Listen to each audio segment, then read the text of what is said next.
Sur ordinateur, console ou téléphone, les jeux vidéo sont partout autour de toi. Mais tu t'es déjà demandé quand il était inventé? Quel jeu vidéo est le plus vendu? Pourquoi a-t-il une limite d'âge sur les jaquettes?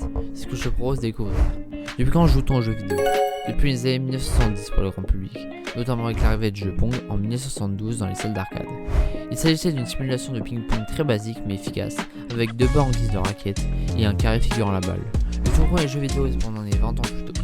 Oxo, un simulateur de morpion sur ordinateur, avait le jour en 1952.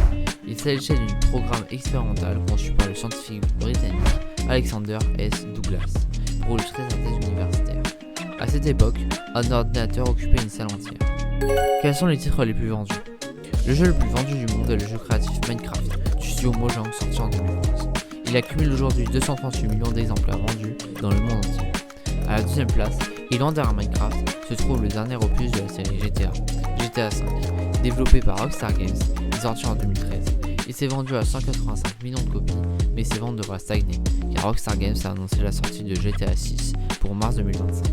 Et on termine ce classement avec le plutôt vieux Tetris, qui a longtemps été premier, car il a un succès générationnel dont on entend toujours parler aujourd'hui. Avec sa sortie sur mobile et sur Nintendo Switch il y a quelques années, avec un mode Battle Royale qui a pu le faire connaître par les plus jeunes et qui lui vaut ses 100 millions de copies vendues.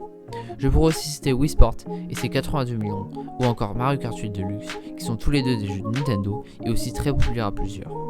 Pourquoi y a-t-il une limite d'âge sur les jaquettes? Parce que certaines images ne sont pas forcément destinées aux plus petits, soit parce que les plus jeunes risquent de les trouver choquantes et qu'ils n'ont pas le recul nécessaire à la compréhension du jeu, car accomplir des actions violentes manette en main est plus marquant que de les regarder d'une manière passive, à la télé par exemple. Aujourd'hui, tous les gens indiquent clairement l'âge minimum à respecter qui est de 3 ans, 7 ans, 12 ans, 16 ans ou 18 ans. C'est ce qu'on appelle le PEGI pour Pan European Game Information. Il est accompagné d'un code couleur et d'une justification au dos de la jaquette. Violence, peur, langage grossier, sexe, etc. Les jeux vidéo sont-ils faciles d'accès pour les personnes handicapées? Pas toujours, mais ils le sont de plus en plus. C'est compliqué car chaque handicap physique, mental, visuel ou auditif requiert une solution différente. Le champion en termes d'accessibilité, Microsoft et sa Xbox One. La console offre par exemple une manette et personnalisable Xbox Active Controller où l'on peut connecter des touches spéciales, des supports ou des gros joysticks.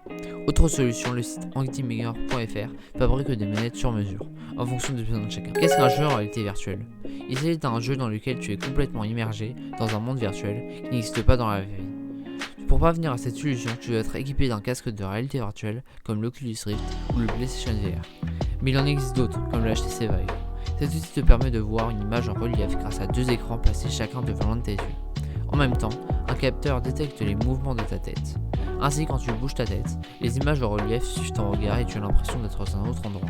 Ta technologie peut se combiner avec la détection de mouvement de ton corps. Tu peux alors avancer et attraper un objet comme si tu y étais. À ses débuts, la réalité virtuelle était présentée comme l'avenir du jeu vidéo, mais elle n'a pas encore convaincu. Trop cher et pas assez bien faite pour son prix. À la place, tu peux tenter des expériences en réalité virtuelle dans des endroits spécialisés. Le matériel est très haut de gamme et on paie seulement la partie, comme au manège. Comment les gens en ligne fonctionnent-ils? Grâce à internet, mais ça tu devais t'en douter. Ta position et les commandes que tu effectues avancer, sauter, attaquer sont envoyées via ta connexion au serveur du jeu. Il s'agit d'un ensemble d'ordinateurs beaucoup plus puissants que le tien qui reçoivent et traitent les informations de tous les joueurs, connectés en même temps que toi, et renvoient quasi instantanément le résultat de chacun.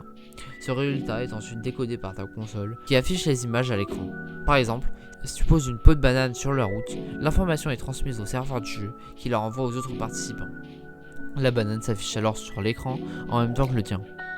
Voilà, maintenant tu en sais plus sur tes jeux favoris et comment tu y joues. Dis-moi ce que t'en as pensé, dis-moi d'autres sujets dont tu voudrais que je parle. Si tu as aimé cette vidéo, tu peux la liker et aller voir d'autres de mes vidéos du genre. Et si tu aimes mon contenu, tu peux t'abonner, c'est le meilleur moyen de me soutenir dans mon travail. À la semaine prochaine, salut!